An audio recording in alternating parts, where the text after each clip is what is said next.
akwai wanda zai hana ni ya ce ba zan je Kano in yi sallah ba, in je Kano in yi shugulgulan sallah na ba? Akwai? A babu shi. Ya gai? Ya garin? Lafiya kalau. Alhamdulillah. Lafiya kalau. Ya kuke zaune ku anan? To kai ina zaka je? Kano zan je mana.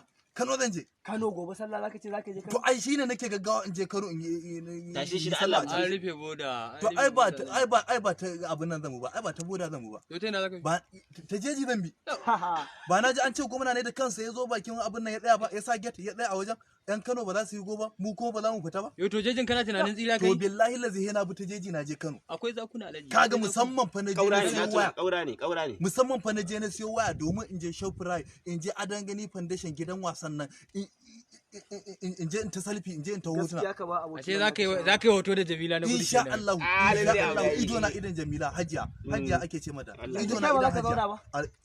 Wallahi ba. Ni dai kaga tunda dai wani ba zan je ba ka je shofura da Allah ka dauko min hoto. Insha Allah. Zan je can wajen. Ka ga Alinu ka dauko shi da Allah. Allah idan ka je in ka ga Sani Indomi. Ka ce ina gaishe shi. To ai shi wannan ai ba hala yake ba, wahala gani yake ba. Ina san gani Allah bai nuna mun ba yau. Insha Allah ma yana ci to sallah. Kai hoto da shi. Yana ci to sallah a gidan sa. Shi ke Insha Allah na gode. Wai na sa jakar Allah saboda tsaro ba don tsoro ba. Gaskiya ne.